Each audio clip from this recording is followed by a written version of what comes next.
Olá, sejam muito bem-vindos. Hoje a gente vai mergulhar de cabeça num assunto que é, olha, simplesmente fascinante: o eletromagnetismo avançado. Nós vamos partir das elegantíssimas equações de Maxwell para descobrir como elas, na prática, movem o nosso mundo. Pensem bem, desde motores industriais gigantescos até a tecnologia super sofisticada da ressonância magnética. Só um aviso importante: este material foi todo estruturado com o auxílio de inteligência artificial para tentar deixar tudo bem didático, tá bom? Por causa disso, algum errinho de processamento pode acontecer, então já peço a compreensão de todos. Mas vamos lá, vamos explorar isso juntos. E para começar, acho legal a gente entender a base desse conteúdo. Ele foi todo compilado a partir do trabalho do Silvano, um especialista com uma formação bem sólida em telecomunicações, IoT e engenharia de redes. Essa vivência prática dele, sabe, em infraestrutura, é o que faz a ponte perfeita entre a teoria que a gente vai ver e as aplicações do mundo real. Então, o nosso roteiro de hoje vai ser uma jornada bem completa. A gente começa lá na história, depois passa pelas leis que governam tudo isso, aí vamos explorar duas aplicações incríveis, motores e ressonância magnética, e lá no final a gente conecta todos os pontos. Vamos nessa?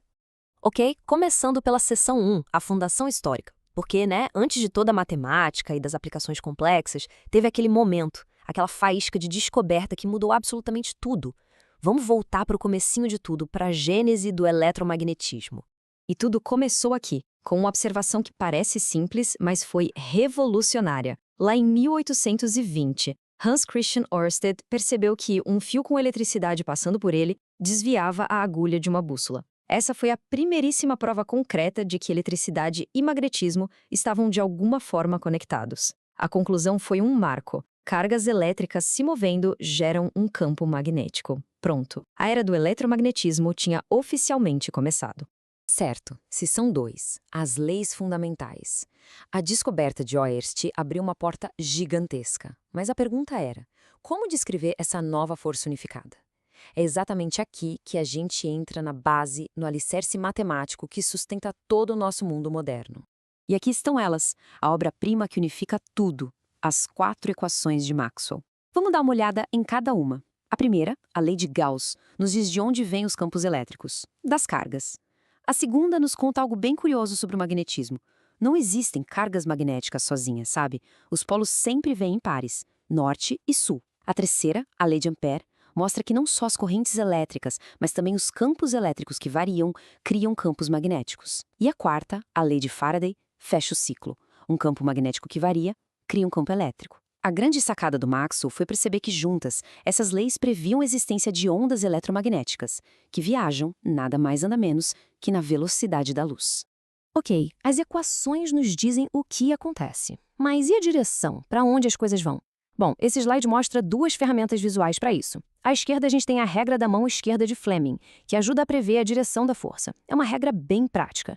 Já à direita temos a lei de Lenz, que é quase um princípio teimoso da natureza. Ela basicamente resiste à mudança.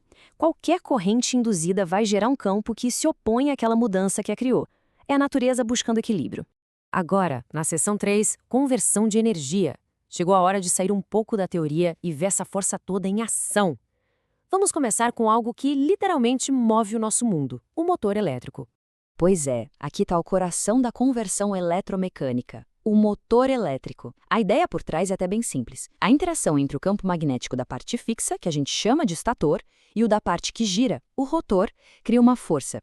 E essa força gera torque, ou seja, faz girar. Para que ele continue girando sempre na mesma direção, tem uma peça-chave ali, o comutador, que inverte a corrente nos fios bem no momento certo. É assim, de um jeito quase mágico, que a energia elétrica se transforma em movimento. Vamos desmontar esse motor rapidinho. Os dois protagonistas são o estator, a parte fixa que cria o campo magnético, e o rotor, a parte que gira e efetivamente entrega o trabalho mecânico. Para tudo isso funcionar, claro, temos a bobinagem, que são os fios de cobre que levam a corrente, e os mancais, que sustentam o eixo. E tudo isso fica protegido pela carcaça, que também ajuda a dissipar o calor. Cada pecinha ali é absolutamente vital. Esse quadro comparativo aqui deixa a distinção bem clara. Olha só, o estator é o indutor. Ele é estático, parado, e a função dele é gerar o campo magnético. É ele quem recebe a tensão da rede. Já o rotor é o induzido. Ele é dinâmico, ele se move, E a função dele é converter a interação magnética em torque mecânico lá no eixo. Ele reage ao campo do estator. Basicamente, um é a fonte, o outro é a reação. Na indústria, a gente sabe, o motor parado é sinônimo de produção parada, de prejuízo. Por isso, a manutenção é super importante. O gráfico mostra como a análise de vibrações pode, entre aspas, ouvir os problemas do motor, tipo um desalinhamento ou alguma folga. E hoje em dia, com sensores de IoT, esse monitoramento é contínuo. A gente coleta dados de vibração de temperatura em tempo real para prever falhas antes mesmo que elas aconteçam. Isso economiza um tempo e um dinheiro absurdos. Muito bem. Seção 4. Aplicação biomédica. Agora, vamos mudar completamente de escala. A gente sai da força bruta dos motores industriais para ir para a precisão delicada da medicina. Vamos ver como os mesmíssimos princípios nos permitem enxergar dentro do corpo humano. Mas como isso funciona? O grande segredo está no núcleo de hidrogênio, que é basicamente um próton. E ele se comporta como um ímã minúsculo. Quando a gente coloca o corpo dentro de um campo magnético muito, mas muito forte, o B0, esses prótons todos se alinham e começam a girar como se fossem peões, num movimento que a gente chama de precessão. A frequência dessa precessão, chamada de frequência de Larmor, é a chave de tudo para formar a imagem. Certo. Mas como a gente lê essa informação? O truque é a ressonância. Com os prótons já alinhados, a gente dispara um pulso de rádio na frequência exata deles, a tal da frequência de Larmor. Isso dá energia para eles e os empurra para fora daquele alinhamento principal. Enquanto eles giram nesse novo plano, eles induzem um sinal elétrico bem pequenininho numa antena. E é esse sinal minúsculo que a gente usa para construir a imagem. É incrível! Tá, mas como se cria o contraste para diferenciar os tecidos? Depois do pulso de rádio, os prótons relaxam e voltam para o estado de equilíbrio. Isso acontece de duas formas. A relaxação T1, que é a recuperação da magnetização longitudinal, e a relaxação T2, que é o decaimento da magnetização transversal. O ponto é, tecidos diferentes relaxam em velocidades diferentes. Por exemplo, a gordura relaxa rápido em T1, por isso aparece brilhante na imagem. Já a água é lenta. Em T2, por outro lado, líquidos e edemas é que aparecem brilhantes. É essa diferença que gera o contraste espetacular que a gente vê nas imagens. Chegamos à seção 5, análise e conclusão. Bom, nós vimos a teoria e duas aplicações que parecem mundos completamente diferentes.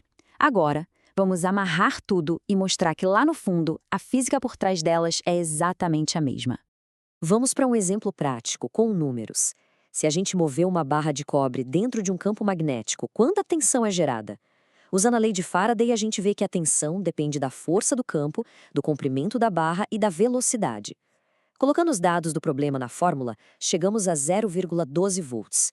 Isso prova, na prática, que quanto mais rápido se move ou mais forte o campo, maior é a tensão induzida. E aqui está o princípio por trás de todo e qualquer transformador. Uma corrente que varia numa bobina cria um campo magnético que também varia. Se a gente colocar uma segunda bobina ali perto, esse campo vai induzir uma tensão nela sem nenhum contato físico. O cálculo aqui mostra que uma mudança na primeira bobina gera 13,34 volts na segunda. É exatamente assim que a energia é transferida nos transformadores que alimentam as nossas cidades. E este slide, ele une tudo de forma visual. De um lado, a gente tem a força bruta de um motor industrial. Do outro, a imagem super detalhada de um cérebro. Tão diferentes, mas governados exatamente pelas mesmas leis, as equações de Maxwell. Entender essa dança entre campos de cargas foi o que impulsionou toda a nossa tecnologia. E o futuro que integra isso com IA e sensores promete uma era de precisão e eficiência ainda maiores. E para quem quiser se aprofundar ainda mais, aqui ficam as referências que foram utilizadas para elaborar este material. Bom, pessoal, muito obrigada por assistirem. Se esse conteúdo foi valioso, se ajudou a desvendar um pouco da ciência por trás do nosso mundo, considerem, por favor, se inscrever, curtir, comentar e compartilhar. Esse engajamento de vocês ajuda demais a plataforma a entender que nosso conteúdo é relevante e a mostrá-lo para mais gente. E para terminar, eu deixo uma pergunta para a gente refletir. De mover o nosso mundo a curá-lo, qual será a próxima grande revolução impulsionada por essas forças invisíveis do eletromagnetismo? Fica aí a reflexão. Até a próxima!